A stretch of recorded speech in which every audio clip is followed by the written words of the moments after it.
la doctora Sheila Ramírez Frens, de República Dominicana, nutrióloga clínica con posgrado en nutrición deportiva y gestora en salud. Hoy estaremos conversando sobre el tema nutrición integral, de la tendencia a la realidad. Y el propósito de todo esto es poder identificar aquellos patrones que con el tiempo han ido influyendo en la nutrición, en lo que hoy conocemos como una nutrición saludable, que otros patrones siguen modificándose y cómo podemos nosotros influir de forma positiva en eso.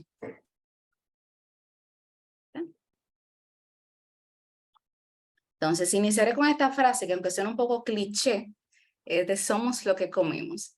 Quizá la hemos escuchado en múltiples ocasiones, pero si indagamos un poco en esta y nos remontamos desde la historia, en tiempos muy antiguos, podremos notar que realmente todo lo que introduce, todo lo que dejamos que entre a nuestro cuerpo, impacta de una manera u otra en las funciones del mismo, impacta hasta en nuestras sociedades. Entonces realmente somos lo que permitimos que entre a nuestro organismo. Ya hoy este concepto se ha modificado un poco, porque ya no es solamente lo que consumimos en alimento, sino todos los factores integrales que también influyen en nosotros, en nuestra salud integral, que es donde vamos a enfocar el tema. Entonces, algunos conceptos básicos que quiero que hoy por lo menos tengan grabados antes de que continuemos. Uno de ellos es nutrición. Nutrición y alimentación no son lo mismo, aunque lo utilicemos de manera indistinta. La alimentación es un acto voluntario del consumo de los alimentos. La nutrición es un proceso por el cual el organismo ingiere, digiere, absorbe, transporta, utiliza y excreta las sustancias alimenticias, permitiendo esto el crecimiento, mantenimiento y reparación del organismo. Y suena hasta como un concepto un poco complejo, pero así de complejo realmente es el acto en el sistema. Y es por esto que cabe o viene al caso hacer la distinción. Por eso cuando hablamos de nutrición o nutrición integral, no es solamente el acto de consumir cualquier alimento, sino todos los procesos en el organismo que realmente conllevan a un balance. Me voy a detener solamente en la parte de macro y micronutrientes. No es esto lo único que influye o que impacta en la parte de nutrición, pero es para que podamos entender la base energética y también la base de diferentes cofactores que ayudan en procesos sistémicos. Entonces, los macronutrientes es lo que han escuchado en ocasiones como los hidratos de carbono, lípidos y proteínas, y los micronutrientes, vitaminas y minerales.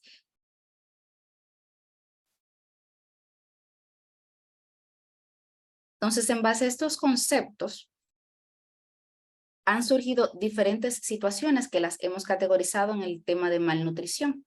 Es decir, cuando hablamos de malnutrición nos referimos a procesos tanto de exceso como de déficit en el organismo. Cuando hablamos de malnutrición por déficit, hablamos de una desnutrición proteico-energética, si no tengo lo suficiente de ninguno de estos macronutrientes, y puede incluir hasta los micronutrientes. Y podemos también hablar solamente de carencias o excesos de micronutrientes de forma exclusiva. Cuando hablamos de malnutrición por exceso, ya hablamos de sobrepeso y obesidad, y este en particular ha constituido uno de los grandes problemas actualmente en la sociedad, ya que se ha constituido como uno de los desencadenantes en múltiples enfermedades, sobre todo como factor de las enfermedades crónicas no transmisibles, en procesos inflamatorios que han conllevado también a degeneración sistémica que vamos a ir viendo poco a poco. La parte de estadística a mí siempre me encanta, me gusta hablar con números, porque es lo que nos ayuda también a entender más o menos cómo están las cosas actualmente y cómo han ido cambiando. En el 2016, aproximadamente el 52% de la población, según la Organización Mundial de la Salud, tenía algún tipo de malnutrición por exceso. Para esta fecha ya habían sobrepasado en sobremanera, valga la redundancia, la parte de malnutrición por déficit o la desnutrición. La gente hablaba mucho del hambre a nivel mundial, pero para esta fecha ya teníamos casos triplicados desde el inicio del milenio con relación a la malnutrición por exceso, siendo principalmente el 39% de los casos de sobrepeso y el 13% de los casos de obesidad. Esto en la población mayor o igual a 18 años. Ya para el 2021, la mayoría de estos casos habían duplicado, constituyendo 1.900 millones en adultos con sobrepeso y obesidad y la insuficiencia ponderal aproximadamente 462 millones, siendo esto impactado nuevamente por temas como el SARS-CoV-19 en algunos países donde por el proceso de pandemia no hubo acceso a cierta alimentación y en otros casos ya los procesos de guerra y demás que veremos cómo han ido impactando en el tiempo. Por lo menos las Naciones Unidas, que hace unos años establecieron un informe para ver el panorama de la seguridad alimentaria, establecieron que el 22.5% de América Latina y el Caribe no contaba con medios suficientes para tener acceso a dietas saludables y que esto podía ser un factor que desencadenara también procesos de malnutrición, siendo el principal lugar, por lo menos espacio geográfico de Latinoamérica, en este caso de América, la región del Caribe con un 16.4% seguido de Centroamérica. Y se estimaba que por lo menos 56,5 millones dentro de la población era lo que constituía las cifras de hambre en la región de las Américas. Aunque el principal enfoque ahora mismo de trabajo con relación a la OMS es más que nada atacar la malnutrición por exceso, no dejamos de tener casos de malnutrición por déficit a los cuales también debemos prestarle atención. Para el 2021, ya establecimos que en el 2016 existió un 52% de casos de sobrepeso y obesidad, pero para el 2021 el 62.5% de la población mundial se ha visto afectada con sobrepeso y obesidad. Y hay países de Latinoamérica donde esto es aún mayor. Por ejemplo, casos de esto en México, donde se están buscando alternativas o diferentes planes para contrarrestar esto, ya que en zonas, sobre todo de México, se han visto con casos elevados de más del 70% de la población en ciertas comunidades que sufren de sobrepeso y obesidad. Y el 28% de la población mundial de esto que destacamos sufren actualmente de obesidad, siendo el 33.6% de la población infantil también afectada por este mal. Y se ha establecido que aún hay patologías, ciertas enfermedades que no se veían por lo menos en la población pediátrica, que ya la vemos en población pediátrica desde los últimos 10 años. Enfermedades como las mismas alteraciones en el perfil lipídico, dígase, un niño sufriendo del colesterol, como dice la gente comúnmente. Ya eso es lo que vemos en patrones así desde hace 10 años. Entonces, para que entendamos un poquito mejor, a mí me gustan los patrones cronológicos porque así podemos entender qué cosas han ido impactando. Y si comparamos los inicios de la historia con los patrones que tomamos hoy en día como los patrones adecuados de salud, vamos a ver lo alejados ya que estamos y las cosas que han ido influyendo en la misma. En la antigua Grecia y Roma realmente no era bien visto la delgadez, se veía como un signo de salud, las personas que se veían con un peso ya mayor, a excepción de los guerreros. En el caso de los guerreros, que la dieta era especial y diferente por el nivel de fuerza que necesitaban llevar y por el tipo de recuperación, pues eran estos donde se consideraba como una alimentación distinta, ya que se veía que la alimentación iba a ser un medio para también sanar a estos guerreros, así como en otras enfermedades. Igual en el Oriente, donde la alimentación se enfocaba mucho en la parte de sanar. Si recordamos, por lo menos China es uno de los países que más se destacó en la antigüedad con relación a todos la parte medicinal, porque ese era su enfoque. El enfoque de que el ser humano estaba constituido por diferentes fluidos, humores, que si se llegaba al balance, sobre todo por lo que consumíamos, pues entonces manteníamos la salud. Hubo eventos, sobre todo como la revolución industrial, eventos como las diferentes guerras, que provocaron que de diferentes países por las migraciones y por el acceso ya a ciertos alimentos y el cambio en la agricultura, el patrón económico, pues se tuviera más acceso a ciertos alimentos nuevos. Y ya ahí no teníamos solamente lo que cultivamos aquí, sino también lo que nos traen de otros lados a lo que podemos tener introducción. Y también se vio la diferencia enorme entre los que podían consumir más alimento, es decir, los ricos en esa época, y el plan o la alimentación de los pobres, que era totalmente distinto. Así que en ese marco se veían ricos obesos, que de ahí es que viene también esa idealización, y los pobres pues en desnutrición. Ya cuando entramos a final de el siglo XIX e inicios del siglo XX, ya los patrones comienzan a cambiar. Ya no es un patrón tanto estético, sino el consumo de alimentos en casa, el estar con la familia, sobre todo por las diferentes guerras que habían. Pero, ¿qué hubo en este periodo? Un gran desarrollo de alimentos enlatados y de conserva, sobre todo por esos periodos de guerra para poder mantener la alimentación a distancia y a largo plazo. Entonces, los conceptos, por lo menos en este tiempo, comenzaron también a desviarse un poco a ciertos alimentos ultraprocesados. Más que ultraprocesados eran a los azúcares, a la repostería, a la bollería. Y esto fue lo que comenzó a desarrollarse. Pero el concepto no estaba tan asociado a la moda. Se veía la alimentación también como algo de salud, pero la parte de estética, de moda, no era lo que más influenciaba, que es lo que vemos ya distinto a partir de las décadas de 1950 en lo adelante, cuando se comienzan a transformar los patrones, sobre todo por la mercadología de diferentes alimentos o diferentes industrias, sobre todo porque aquí comienza a haber una revolución alimentaria, en la industria alimentaria entre la década del 50 y del 70, bien poderosa, con los alimentos ultraprocesados, el desarrollo mayor del consumo de sodas y no sé quién no asocia ahora mismo el consumo de soda con la familia o con la Navidad. Pensamos en Navidad y comenzamos a ver ciertos anuncios de diferentes marcas, que verdad no entraremos en conflicto, sino que hay muchas cosas que ya la asociamos con esto porque la parte mercadológica, lo que comenzó a trabajar en este periodo, sobre todo a las amas de casa, en trabajar con aquellas cosas que nos hacían sentir como en familia, como en casa. Entonces ya ahí vemos y nos facilitaba de igual manera la vida. Ahí comienzan los alimentos congelados para ser descongelados solamente en el horno. Y así podíamos tener más tiempo frente al televisor en familia. O los alimentos de comida rápida para así poder pasar más tiempo haciendo lo que nos gustaba. Y esto era lo que iba influenciando poco a poco en un consumo distinto de ciertos tipos de alimentos, sobre todo alimentos ultraprocesados. Ya con la industria de la moda, a finales de la década del 80 y ya en la década del 90, comienza a haber un extremo total de la percepción que tenía la gente con relación al físico y a cómo me veo influye bastante.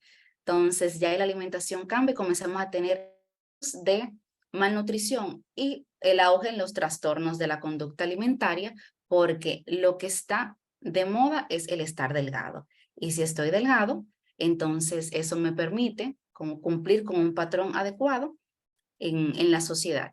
Ya a pesar de esto tenemos otro extremo, sobre todo con la industria alimentaria en la parte de los alimentos ultraprocesados, las azúcares, las sodas, ese auge de comer más comida chatarra, que es lo que conocemos, así como el, el auge más que nada de nuevos trabajos, de la salida de la mujer también a trabajar y permitir la facilidad, provoca entonces que veamos más casos desde 1976 para acá de sobrepeso y obesidad, constituyendo esto un gran factor para enfermedades crónicas no transmisibles, sobre todo enfermedades coronarias, que tuvieron un gran boom a partir de 1985. Entonces, le hablo de toda la historia porque ya el día de hoy el concepto es totalmente diferente cuando hablamos de moda y cuando hablamos del impacto de este en la nutrición y vamos a ir viendo poco a poco. Y hablamos de todo esto porque al final lo que queremos hacer notar en todo esto es que la nutrición no es solamente el tipo de alimento que consumimos, sino todos los aspectos socioculturales, emocionales y hasta de la herencia que impactan en nosotros. Entonces, dentro de los diferentes patrones de Doctora, una intervención. claro que Veo sí, que Eliseo levanta la mano, creo que tiene una pregunta. No sé si tendrá el tiempo claro que para sí. hacer su intervención. Ok. Bien, Eliseo, veo que tiene la mano Eh, levantada, sí, puede hablar. sí, buenas tardes, buenas tardes. Buenas, Eliseo, un Eh, placer. no es una pregunta, es como una manera, como un pequeño aporte de todo lo que usted ha dicho, profesora, de los avances en los siglos, cómo ha ido cambiando la moda, cuál es el papel qué es lo que el ser humano ha ido evolucionando al respecto. Bueno, yo diría que hemos avanzado en ciertos aspectos con esto de la nutrición en el campo hablamos de moda, ¿no? ¿Verdad? Pero Claro. hay esto de la obesidad, hay una mala educación al comer, ¿sabes? Las personas no estamos sabiendo lo que vamos a comer, comemos cualquier cosa, esto genera la obesidad, comemos a veces alimentos que no son propios, que no nos hacen bien al organismo, por eso sube el azúcar, por eso hay muchos problemas de diferentes enfermedades. Y esto hace también de que es lo que yo concluyo diciendo, el ser humano de hoy, como dice la filosofía ahí en la Edad Media, bueno, después de la Edad Media, el culto que se le da al cuerpo, se le está dando más por el culto al cuerpo y que no hay una educación bueno, la hay, pero no se está implementando para que haya una forma de vida donde el cuerpo pueda ser más sano y se pueda implementar eso en su justa medida. Es mi opinión, una opinión un poco ambivalente, pero por ahí que... No, Elizabeth, no se preocupe que no está alejado de la realidad. Realmente vamos a ver durante toda la intervención cómo parte de los objetivos justamente de diferentes organismos internacionales con el impacto hacia, o por lo menos con las estrategias que tenemos para disminuir todos estos procesos que ahora mismo afectan en gran manera la salud y las sociedades, es justo no enfocarnos en la parte de moda y quitar ese concepto, sino ver más cómo nos dirigimos hacia una nutrición integral. Es decir, dentro del concepto de salud integral, incluir también la parte de nutrición integral, porque al final lo que hacemos en el día a día es intentar nutrirnos, ¿cierto? Es consumir alimentos que puedan cubrir todas las necesidades que tenemos, pero hay otros aspectos que influyen mucho en el concepto general de salud integral, que es justamente donde queremos llegar para que veamos el impacto que nosotros también podemos tener en eso hoy en día. Bien. Entonces, continuando así con esta parte, dentro de esos factores determinantes adicionales, no solo están los patrones alimentarios como les he comentado, sino también las enfermedades crónicas no transmisibles. Algún paciente que tenga uno de estos, pues ya es algo determinante, no solo en cómo debemos guiar a la población, sino también en el caso de que no estén presentes las mismas, cómo podemos ayudar a prevenirlas.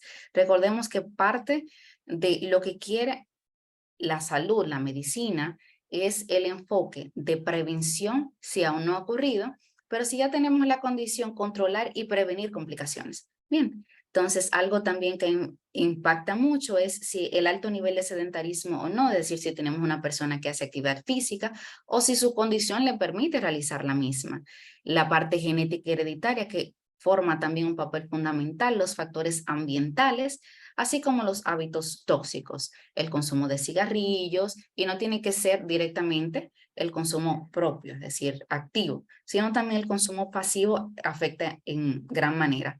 ¿Y por qué damos todo esto? Nosotros decimos mucho cuando estamos trabajando sobre todo con pacientes en control de peso, que el patrón alimentario forma como el 80%, es decir, los hábitos alimentarios es como el 80% del proceso y todo lo demás el 20%. Realmente tenemos que crear un balance en todo esto, sin pensar que uno tiene mayor peso que otro. Dígase, el que yo esté en una situación delicada de salud, no tengo que culpar solamente a los genes y a la herencia, para nada. Tengo que ver todos los demás factores para saber cuáles están teniendo como algo fundamental en esa condición actual. Bien. Entonces, esto es un estudio. Le dejé varios estudios en el documento para que así puedan también revisarlo más adelante, donde habla de los estilos de vida, actividad física, tiempo frente a la pantalla y el índice de masa corporal en adolescentes en retorno a la presencialidad. Esto fue publicado en el 2023, se realizó finalizando el periodo 2021 cuando estábamos saliendo de la pandemia. Y lo que concluyó es que de los jóvenes, el 50% duraba aproximadamente 10 horas sentada frente a un televisor, como mínimo en la semana. Y en estos se vio que por lo menos el 60% de los mismos tenían algún grado de sobrepeso. Y esto es alarmante porque estamos hablando de adolescentes, que en lo adelante estos patrones que quedan establecidos pueden repercutir en su salud y entonces tenemos ciertos predisponentes que pueden conllevar después a que estos niños sean candidatos potenciales para algunas enfermedades como las que ya mencionaremos. Entonces, ¿por qué todo esto es importante? Porque la Organización Mundial de la Salud, así como la Organización Panamericana, establecieron que el 50% de las muertes se pueden atribuir a estas enfermedades inflamatorias. ¿Y qué pasa por lo menos con los procesos de malnutrición por exceso? El sobrepeso y la obesidad se constituyen como procesos proinflamatorios y realmente en la actualidad llevamos un tipo de dieta que es más proinflamatoria que antes. ¿Y por qué esto es importante? Porque en el organismo esos procesos inflamatorios que conllevan también a una mayor oxidación, hay lo que se llama estrés oxidativo en el organismo, más el estrés del ambiente, los procesos de ansiedad y cualquier otra patología que también aumente ese estrés oxidativo, conlleva al daño de los tejidos y al daño celular.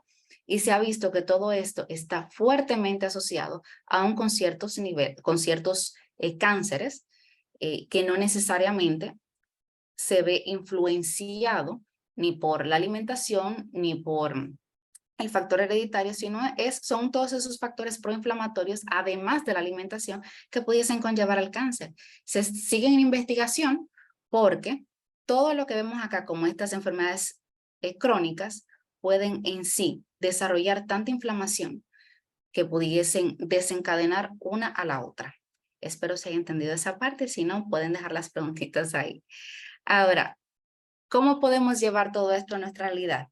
Se establece que si los grupos poblacionales cambian sus hábitos, pueden llegar sanos a los 70 u 80 años sin ningún tipo de problema. Esto es, haciendo ajustes en la alimentación, teniendo actividad física adecuada y evitando hábitos tóxicos como el fumar. Y lo ideal es que utilizando las estrategias correctas, no solo con el individuo, sino con las poblaciones. Ahí comenzamos con la familia, con el ambiente, con las ciudades y vamos de a poco. Esto va a permitir que poco a poco se mantengan los hábitos en el tiempo, se consuman aún alimentos que sean apetecibles, dígase, no solamente lo estricto dentro de algún plan nutricional que coloquemos y que al mismo tiempo sea dentro de un patrón asequible para las personas. Porque el patrón económico, como vimos antes, es determinante. No es lo mismo decirle a quizás alguien de bajos recursos que siga cierto patrón nutricional que no va a poder llevar y le va a hacer sentir realmente al menos o le va a hacer sentir que no es posible llegar a un estilo de vida saludable. Cuando si adaptamos ese proceso a la realidad de cada quien, entonces podemos buscar múltiples alternativas que sean saludables y duraderas.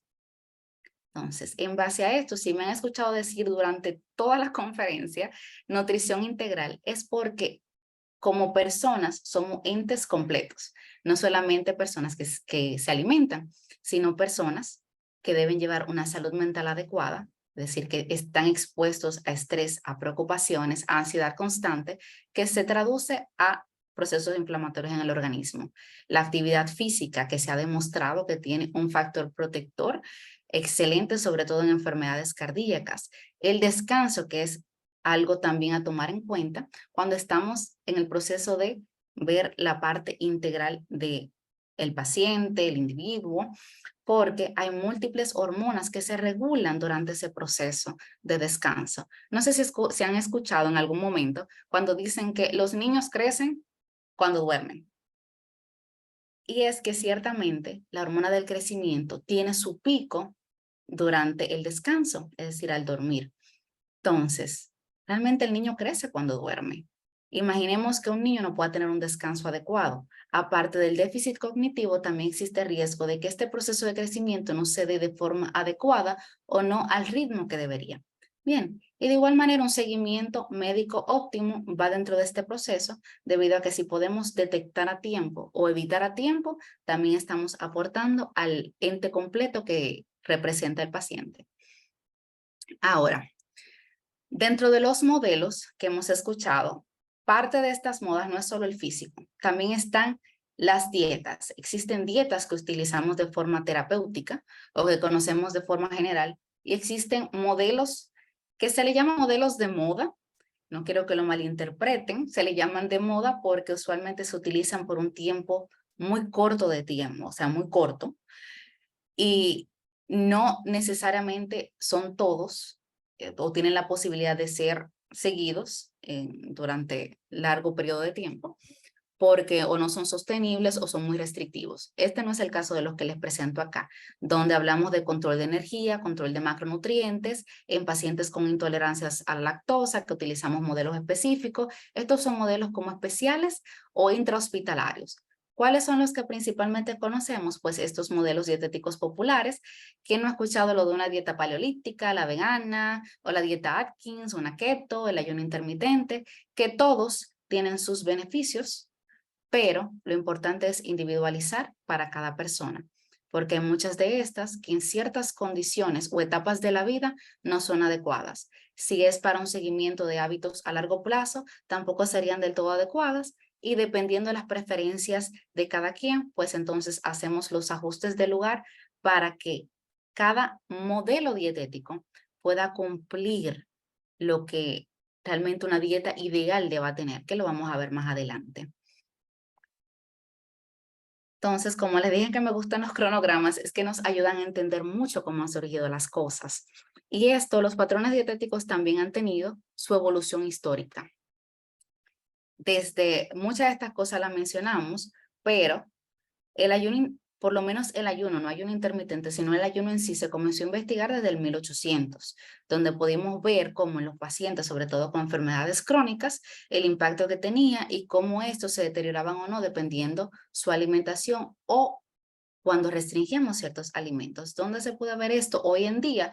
En un paciente con pancreatitis, en una persona que tenga algún proceso gástrico, donde restringimos el alimento y vemos que es beneficioso. Donde no es tan beneficioso en un paciente con hígado graso o estatosis hepática, donde ese proceso de formación de nuevos de glucosa a partir de otros elementos puede conllevar a liberación excesiva de grasa en la región del hígado y provocar más inflamación.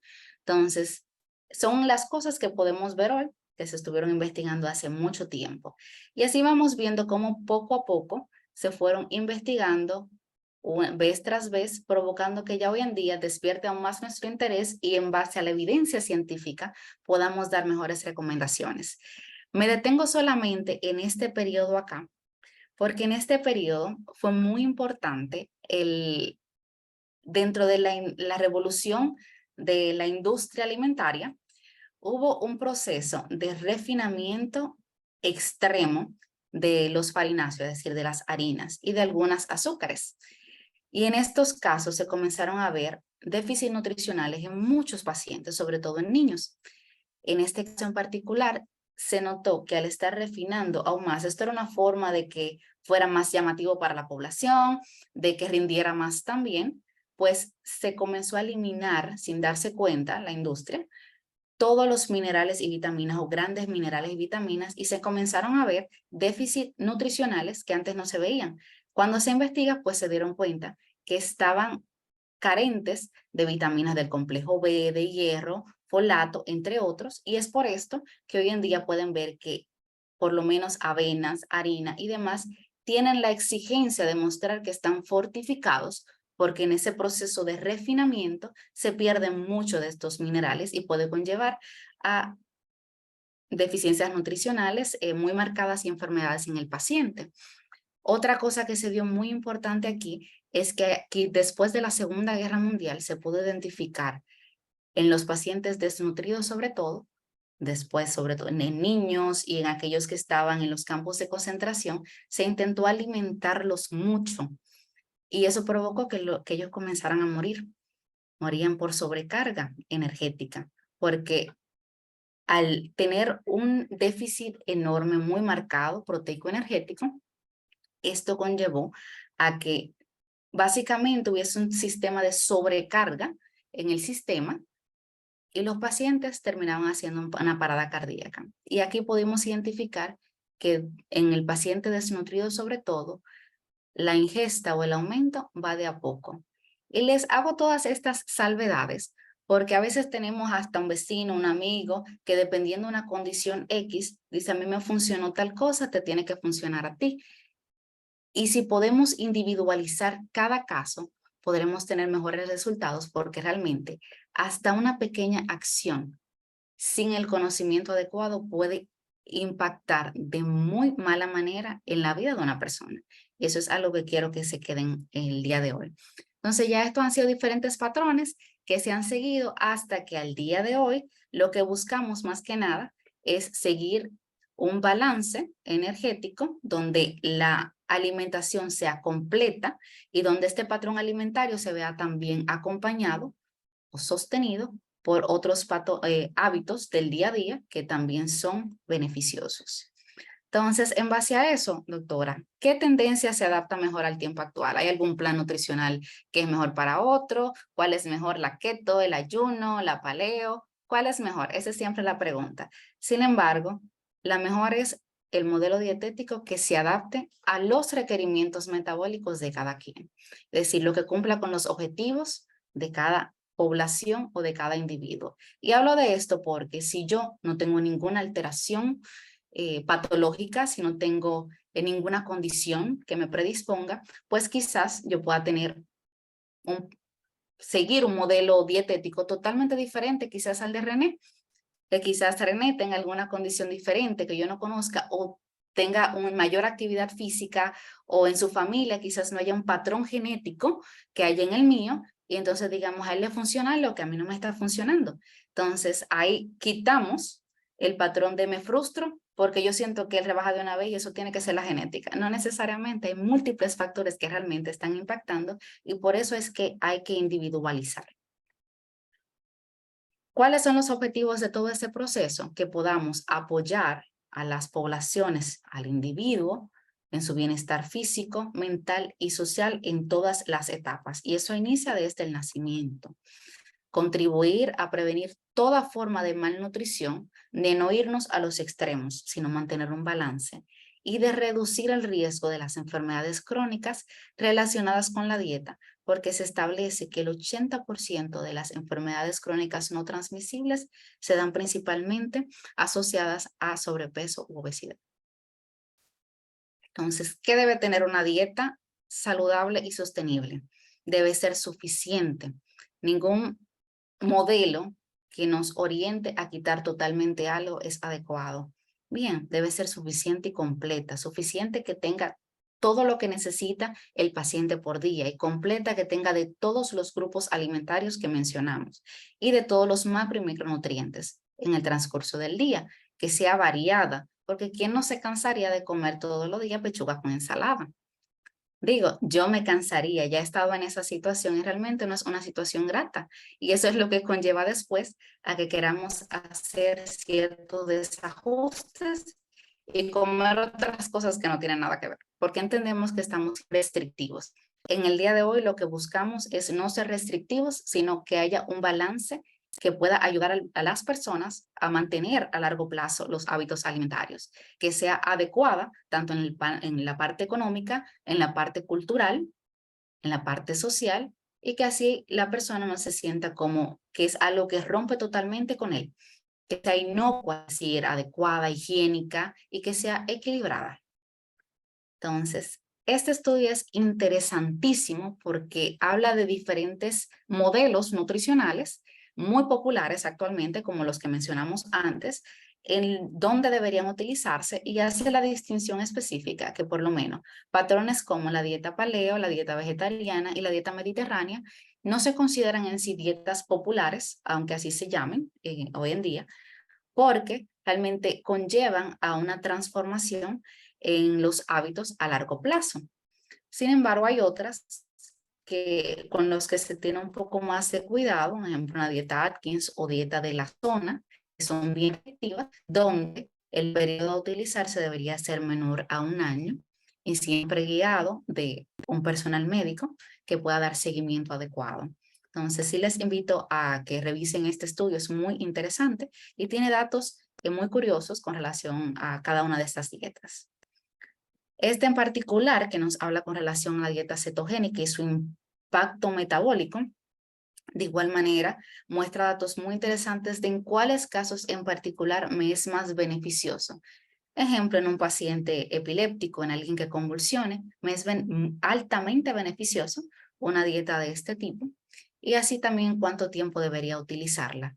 Lo que se ha concluido es que se ha visto, por lo menos en el control metabólico, con un gran impacto positivo, de aproximadamente dentro de los pacientes, 30-40% de los pacientes se vio beneficiados con lo que se utilizaron, sobre todo dentro de las condiciones patológicas mencionadas en el estudio, como la diabetes controlada en pacientes con cierto grado de obesidad, de igual manera en los pacientes epilépticos o con cierto déficit neurocognitivo, fueron de gran ayuda.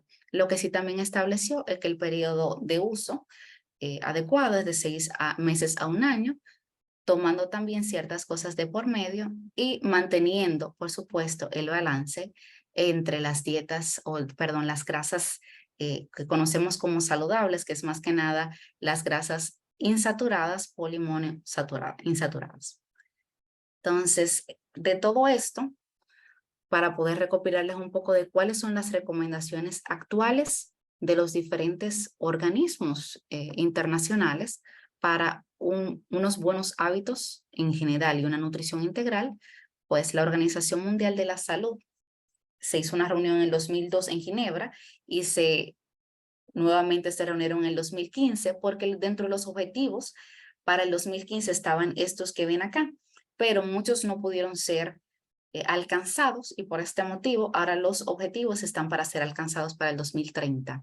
Lo pueden encontrar como el panel en Ginebra realizado por la Organización Mundial de la Salud junto con otros organismos, y las recomendaciones generales que hasta el día de hoy podemos también conocer están: ingerir al menos al día 400 gramos de frutas y hortalizas, controlando sobre todo aquellas que tienen un alto índice glucémico. Y hablamos de índice glucémico como la capacidad que tiene el alimento de elevar el azúcar en sangre al ser consumido.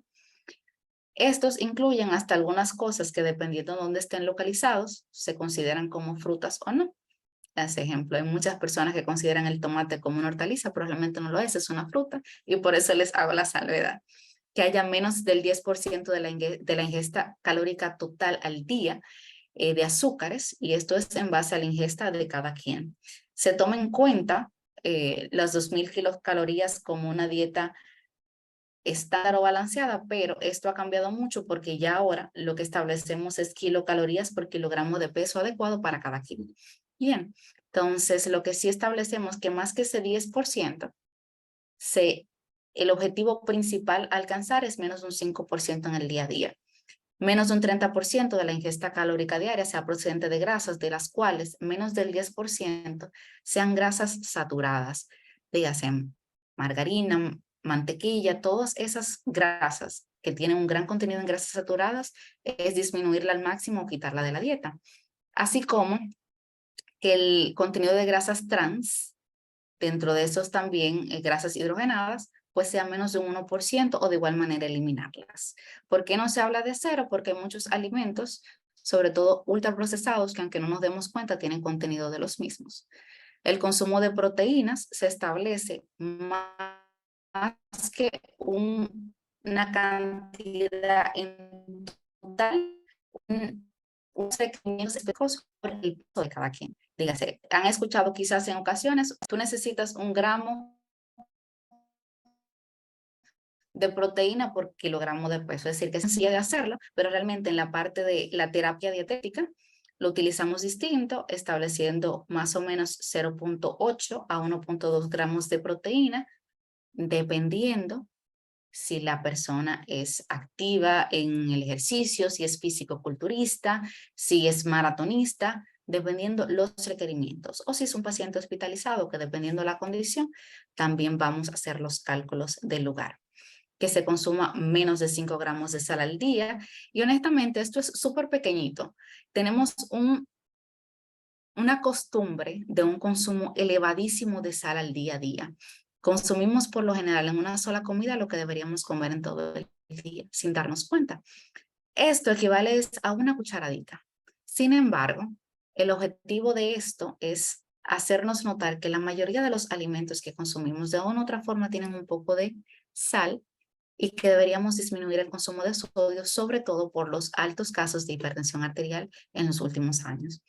Y en el caso de los lactantes, se recomienda la lactancia exclusiva siempre que sea posible durante los primeros 6 meses de vida como un factor protector a nivel inmunológico, protector a nivel gastrointestinal para el apego madre e hijo, y que ya después de los 6 meses se complemente con otros alimentos que sean inocuos y que sean nutritivos, y que se evite el consumo de azúcares en los niños antes de los 2 años. Nada de azúcares antes de los 2 años, ni una paletita, ni un chin de refresco, ni nada por el estilo. Esto es lo más favorable, sobre todo para su sistema inmune.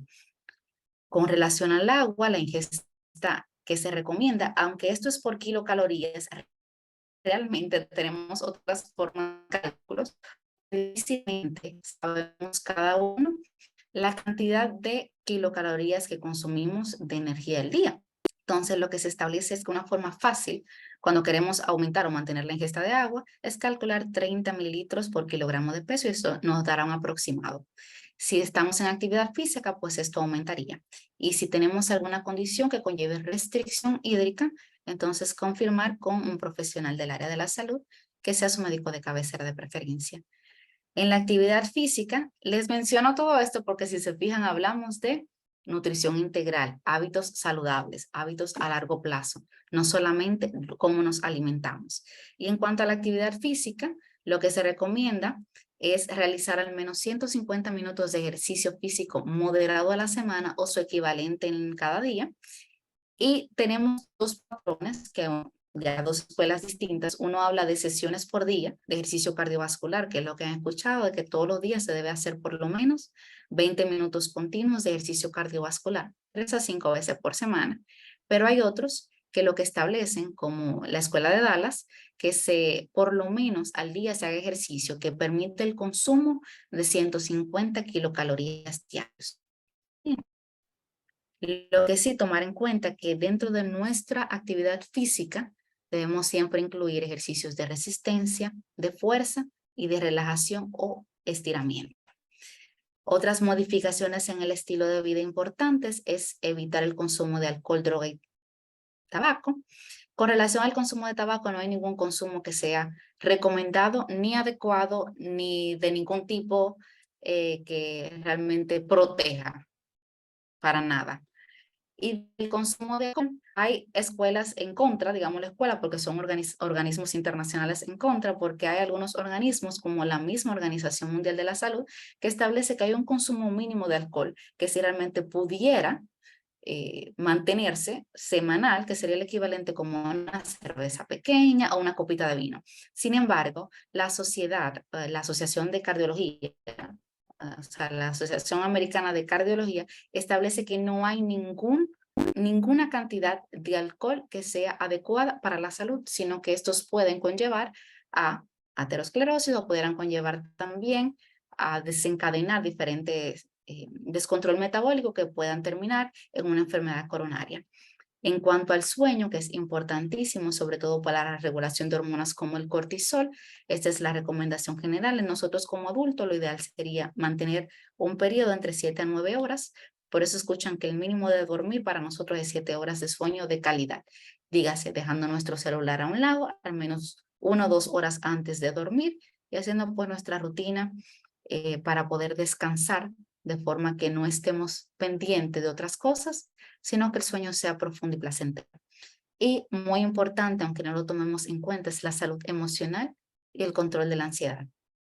Mantener un estado ansioso constante conlleva un estado proinflamatorio en el organismo.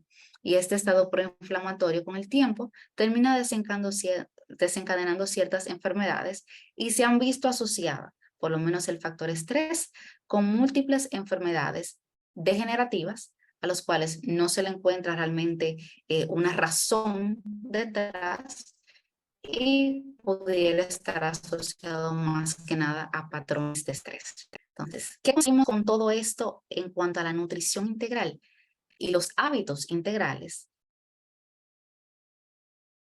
Manteniendo esto al menos por un periodo de 4 años de forma constante, se considera que reduce un 58% el riesgo de progresión de alguna enfermedad crónica no transmisible. Un tercio de los pudiera evitarse y hasta el 80% de las cardiopatía y el 90% de la diabetes pudiera ser prevenible manteniendo modificaciones del estilo de vida como este.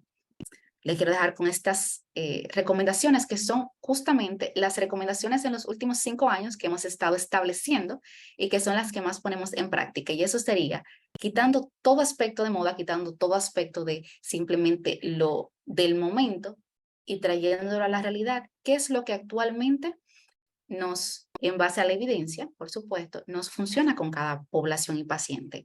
Es un abordaje terapéutico nutricional personalizado, individualizar al paciente en base a su condición y la educación nutricional. Todo esto que les he expresado antes es también expresarlo de una forma más llana, pero a las poblaciones para educarles en cómo comer, qué alimentos son adecuados y enseñar que no hay ningún alimento malo, pero sí hay alimentos que aportan más a la salud, alimentos que pueden ser más proinflamatorios y que el objetivo es un balance, para que así no entremos en restricciones innecesarias. Hay múltiples estudios a favor de patrones dietéticos específicos, como es la dieta mediterránea, que está en gran estudio en los últimos años, sobre todo porque es alta en grasas magras, en pescado, aunque se consume carnes rojas, el consumo es regulado. De igual manera tiene un alto consumo de aceites grasos que le consideramos saludables, como el aceite de oliva, y se utiliza bastante el aceite de aguacate, así como el uso de nueces, entre otros. Y todo este patrón se ha visto con el tiempo que aumenta realmente la calidad de vida y hemos visto menores tasas en algunas poblaciones que siguen este patrón, sobre todo en patrones en personas muy longevas, que ha sido altamente beneficioso como patrón o como un método preventivo. Está también la dieta, con la dieta DASH, que es un acercamiento, una forma, un abordaje para la hipertensión donde tenemos restricción del sodio, dietas bajas en hidratos de carbono, no restrictivas en el sentido de que quito los hidratos de carbono, porque los mismos son necesarios. Sin embargo, tenerlos controlados con un mínimo, o por lo menos para no darles un mínimo, porque ahorita comienzan a calcular y a sacar ese mínimo, sino con el consumo principal de hidratos de carbono complejos y con un índice de glucémico disminuido, o por lo menos no muy elevado, nos permite también mantener un buen balance. Y las dietas vegetarianas, sobre todo se ha visto un gran impacto positivo en los que son lo que le llaman pescetarian, que también incluyen algunos pescados a su dieta.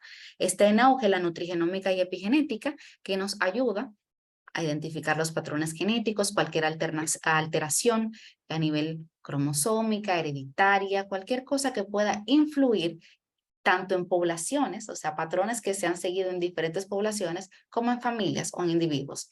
¿Y por qué esto es importante? Porque hay estudios que demuestran que como yo me alimente, puede afectar hasta 3 generaciones adelante por diferentes procesos adaptativos en las células. La salud intestinal también está ahora en auge, porque antes no se hablaba tanto de la microbiota intestinal ni del uso de probióticos y prebióticos, pero sí se ha visto su relación directa con muchos patrones inmunológicos, con procesos inflamatorios, y al cuidar nuestra salud intestinal, pues podemos tener también hábitos adecuados que nos van a ayudar a prevenir en el futuro algunas enfermedades. Y por encima de todo, recordar que la medicina preventiva es el enfoque que debemos tener, ya que ahora mismo mantenemos mucho una medicina de control. Basta la enfermedad, la controlo, pero si prevenimos la enfermedad y en caso de que esté instaurada, prevenimos las complicaciones, pues vamos a tener mejores resultados a largo plazo. Ya aquí les dejo algunos artículos que justamente hablan un poco más a fondo de lo que hemos estado conversando, como este artículo publicado en el 2022 nos habla con relación a los patrones nutricionales que les mencioné antes, la dieta DASH, la mediterránea, que se recomienda sobre todo en pacientes con diabetes e hipertensos. Aquí es con relación a la microbiota, sobre todo que los pacientes mayores, en este estudio, más del 50% de los adultos mayores se vio muy beneficiado con el uso o con una buena salud a nivel de microbiota, uso de probióticos y demás. Y este estudio en particular, realizado en el 2023, esto fue en Bogotá, que habla del riesgo cardiometabólico en la población colombiana, nos concluyó que realmente el 30% de la población que tenía un mayor riesgo de enfermedad cardiometabólica no consumía la cantidad adecuada de fibra por día, así como tenía un mayor consumo de ácidos grasos saturados. Entonces concluyó, realmente esto creó un gran impacto, sobre todo después del tiempo de pandemia. Y este que ha sido uno de mis estudios, de los estudios más interesantes en estos días que he visto, porque habla justamente del concepto de salud visual que tienen las personas, sobre todo las mujeres, fue realizado en España. Y dentro de todas las personas entrevistadas, casi el 90% de la población escogió por lo menos el modelo que se veía dentro del patrón de sobrepeso como lo que consideraban saludable. Y aunque lo que principalmente se tomó en cuenta fue el índice de masa corporal, que no es totalmente predictivo, debido ni es un valor pronóstico del todo adecuado porque no conocemos porcentaje de grasa ni otras condiciones necesarias en este caso, pero al evaluar más que nada el patrón visual, las pacientes se inclinaban más que nada por el patrón de sobrepeso como algo saludable. Dentro de esto, sí se hizo destacar que de las pacientes o de la población, aproximadamente el 37% estaba en una condición de sobrepeso u obesidad, y quizás al asociarlo directamente con el sentirse mejor, por eso lo asociaban de esa forma. Y con esto no decimos que un patrón u otro es lo adecuado en cuanto a lo visual, sino que debemos entender que más que la moda o que más que lo que queramos hacer ver actualmente con aceptarnos, el aceptarnos es adecuado, pero también tenemos que entender que la nutrición es un tema de salud y es lo que proyectamos en cuanto a cómo nos manejamos en nuestra alimentación y en nuestros hábitos del día a día, lo que realmente va a reflejar nuestra salud en lo adelante. Y los dejo ya con esta conclusión que es a lo que he llegado ya en mis años de experiencia, que el enfoque en el paciente como un ente integral y no solo en la enfermedad nos va a permitir crear un impacto con resultados más duraderos, con hábitos sostenibles, porque son esos pequeños pasos en los que aportamos nuestra guía, no solo yo como, ¿verdad?, parte de un grupo del área de la salud, sino cada uno de nosotros ya con conocimiento podemos aportar nuestra guía que va a marcar el cambio a que nuestros pacientes y allegados y la sociedad que nos rodea necesitan para ver una transformación óptima. Y es con esto que quiere que se queden, que esos pequeños pasos en el día a día van a permitir que creamos hábitos saludables duraderos a largo plazo, y este impacto también llega a otros. Así que muchas gracias y está abierta la sesión para preguntas. Muchas gracias, doctora. Y si alguien tiene preguntas, las puede hacer ahora. Veo que Waika tiene una pregunta. Adelante, Waika. Buenas tardes, doctora. Me pareció excelente la línea de tiempo que usó para la presentación. Quería comentarlo porque yo también soy médico, pero estoy en la parte laboral y soy médico laboral. Y además de eso también tengo una escuela de taekwondo donde soy instructor durante ya 11 años, instructor de taekwondo. Entonces, quizás mi primera confusión siempre es cuando se recomienda tantos gramos de proteína por kilogramo de peso. Y siempre pienso que ya no se debe tomar el índice de masa corporal, sino más bien hacer la parte, cuánto porcentaje de grasa hay, cuánto porcentaje de músculo hay. Porque si no, entonces imagínense, si ponemos una persona de 150 kilos, le calculamos un gramo de proteína, imagínense cuántos gramos de proteína va a comer, ¿no? Y al final, o sea, siempre he tenido esa inquietud. Lo que sí me gustó de su presentación es que debemos, uno, individualizar el paciente, que es fundamental.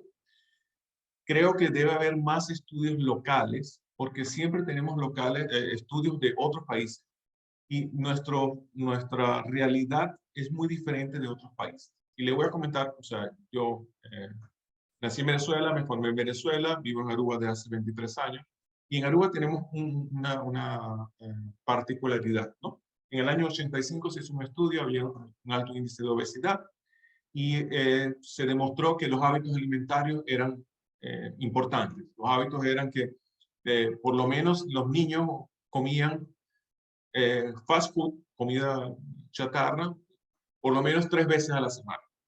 Era más fácil para los padres comprar fast food. Y de esos 5 días a la semana, a veces comían donde su abuela, ¿no? Donde los abuelos. O sea, normalmente no comían en la casa por lo menos 1 o 2 veces por semana. Entonces ya eso hace un cambio en lo que es el hábito dietético, ¿no? El patrón alimenticio. Entonces, esa es la realidad que tenemos que se ha ido transcurriendo por los años. Hicieron el estudio el año pasado, 2022, y encontraron lo mismo, ¿ya? También, por lo menos en Aruba, tenemos una población, es una isla, tenemos una población de 100.000 habitantes. ¿Y qué sucede? Si el padre es diabético, la madre es diabética, hay una tendencia de que se casen personas que son familiares en algún punto, ¿no? Que pueden ser familias. Entonces sigue, genéticamente se sigue manteniendo la diabetes, se sigue manteniendo la hipertensión, se sigue. Entonces son cosas que debemos, ¿cómo se llama? En los países pequeños como el nuestro, que debemos, uno, individualizar y tener estudios locales y ya, y no compararnos con otros. Por lo menos, si tienen oportunidad las personas que están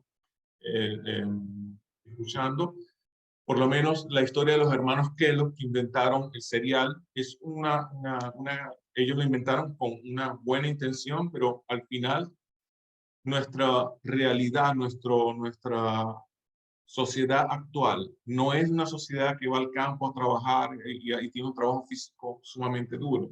Es una sociedad que la mayoría está en oficinas, sentado, sedentario, y que la cantidad de alimentos que consumimos es muchísimo más de lo que necesitamos.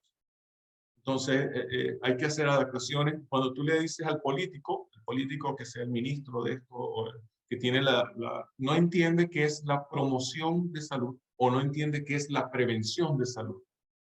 Entiende más en la parte curativa, que es vamos a curar tantas personas, pero no entiende ahí. Debemos invertir en educar a la población, debemos invertir en que deben saber qué comer, Con eso te termino. Espero no haber ocupado mucho tiempo de No la se preocupe, presentación. no, güey, que déjeme asegurarme que capté todo para poder responderle por parte. Con relación, le voy a responder o sea, de lo último hacia atrás, porque sí recuerdo más fácil la de las proteínas, porque fue una pregunta directa. Ciertamente recuerden que parte de la conclusión es eso, individualizar. ¿Por qué? Porque hay múltiples patrones, no solamente en el individuo, sino también en las poblaciones, que son distintas unas de otras. Y por eso cuando se toman patrones de diferentes estudios, se trata como de buscar poblaciones similares para hacer la comparación. Sí, por supuesto, les insto a que en sus países, en sus localidades, comiencen poco a poco a hacer, aunque sean pequeñas investigaciones, y se van a sorprender de los diferentes aportes que pueden dar y hasta de diferentes investigaciones que hay en poblaciones similares. Por eso le mencionaba el ejemplo en República Dominicana, es de que el 57% de la población tiene algún tipo de malnutrición.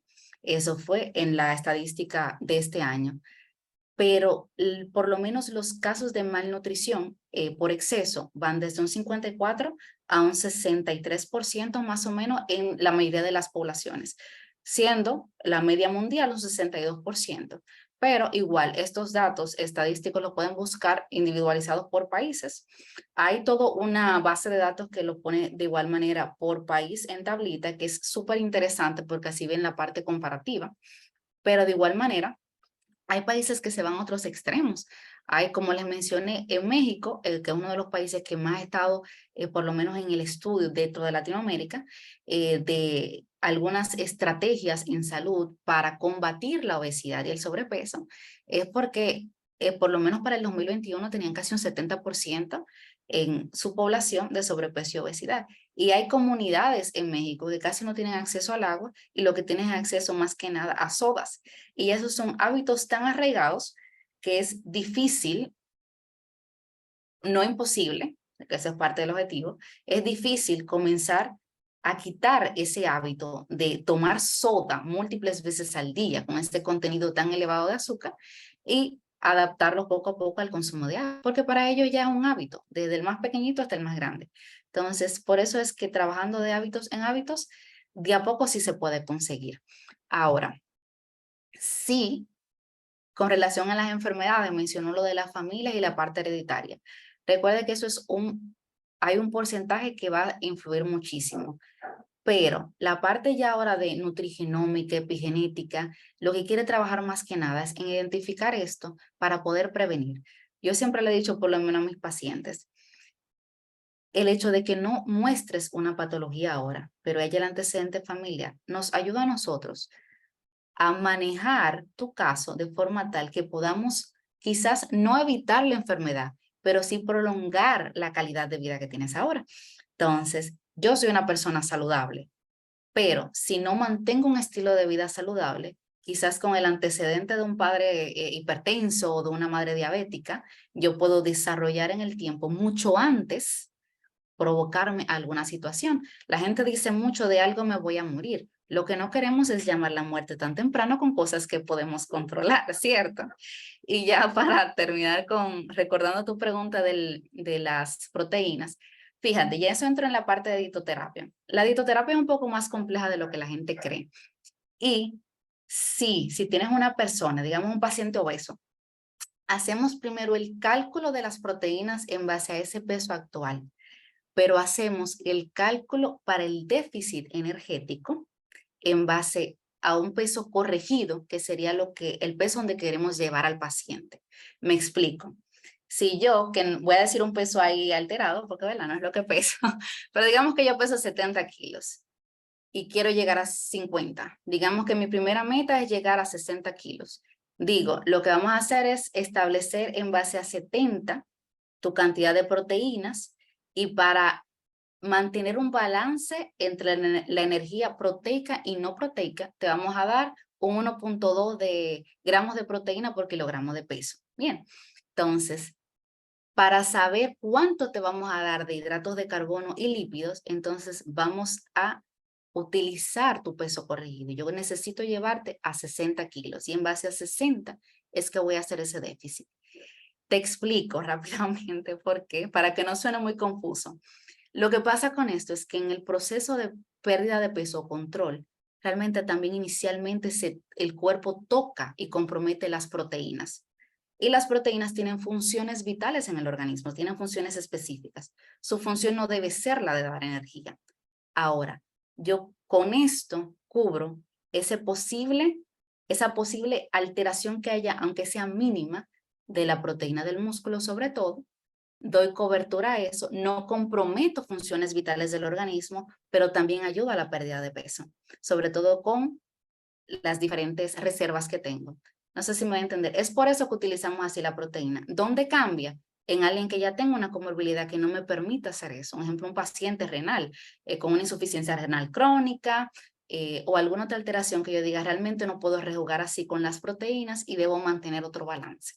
Espero haber respondido a tu pregunta.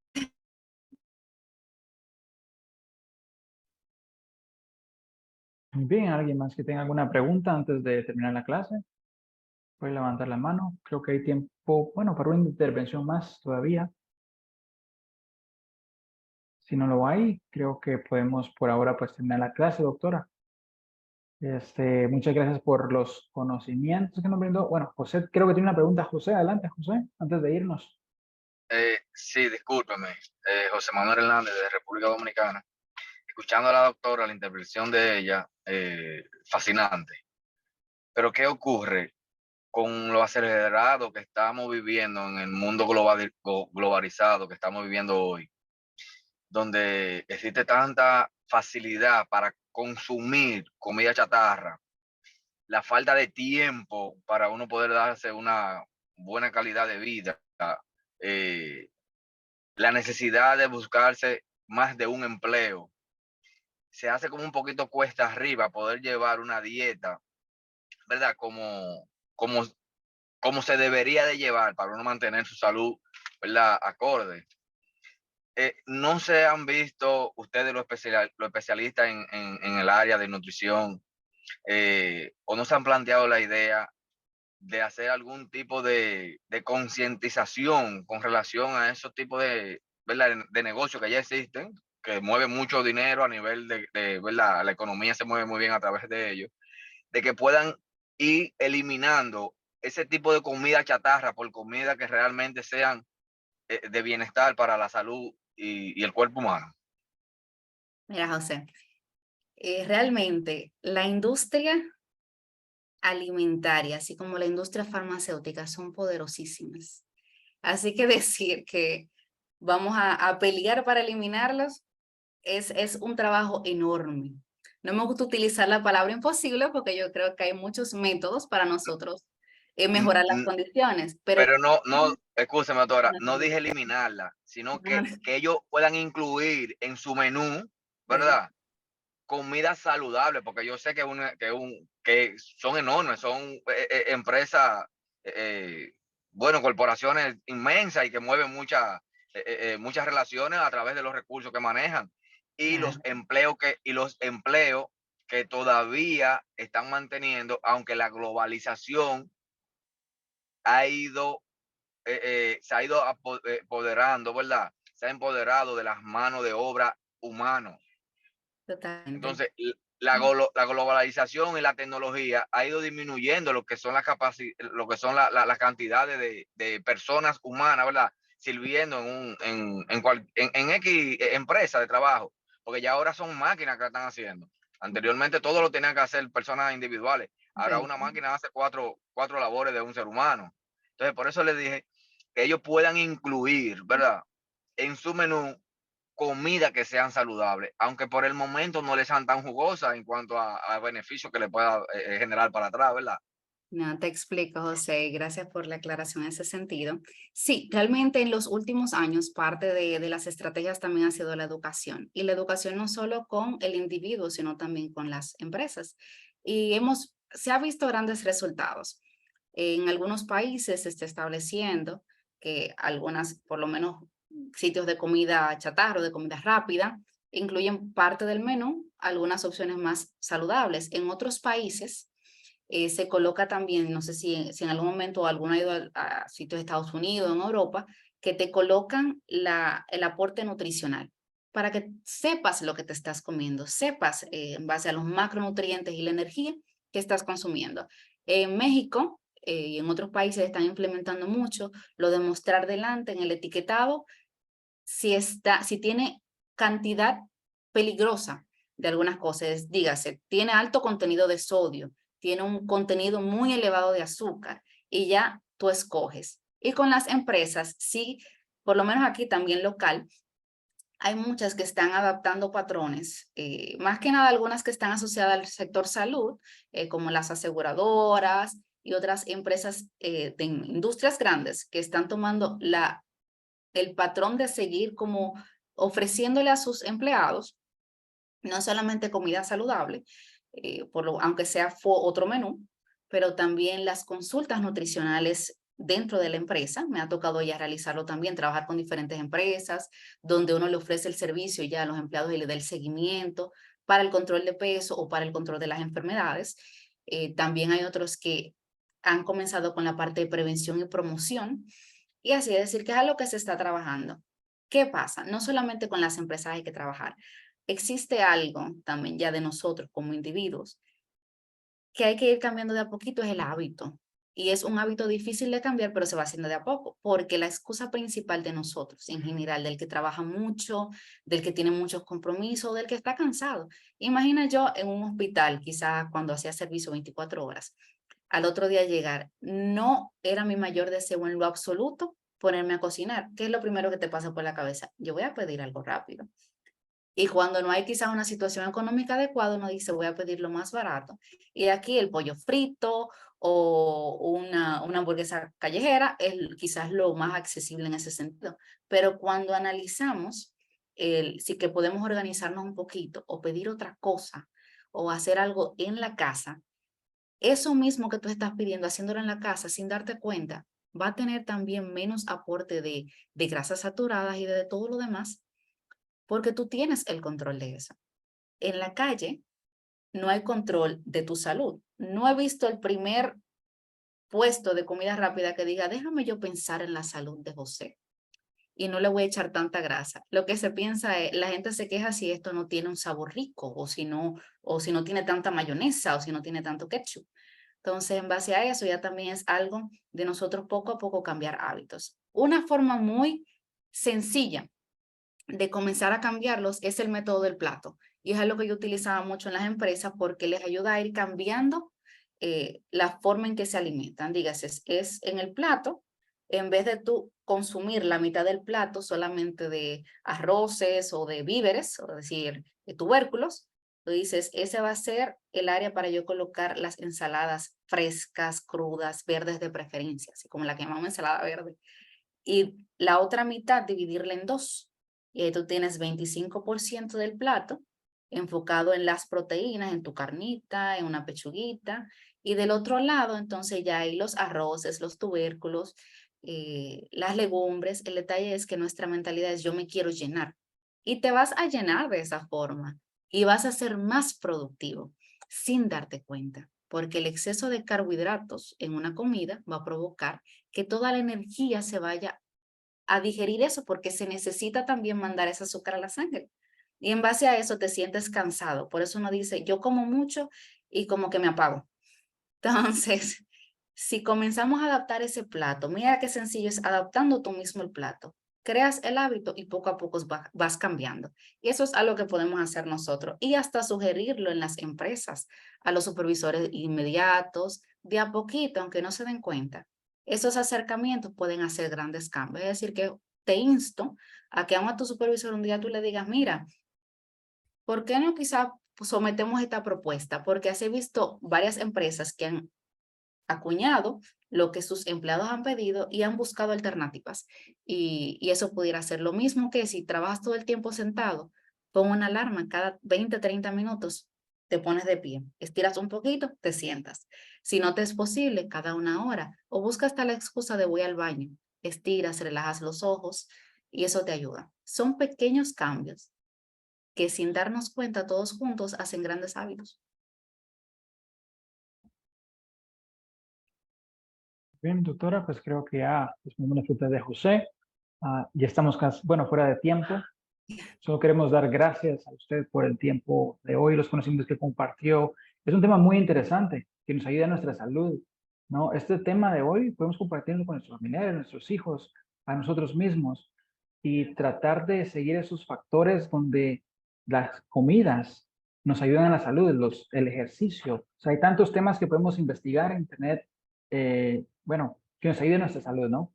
Entonces, tratar de estar saludable. No buscar medicinas para curar, sino buscar la nutrición para evitar, ¿verdad? Y gracias a usted por sus conocimientos, gracias a todos por estar acá.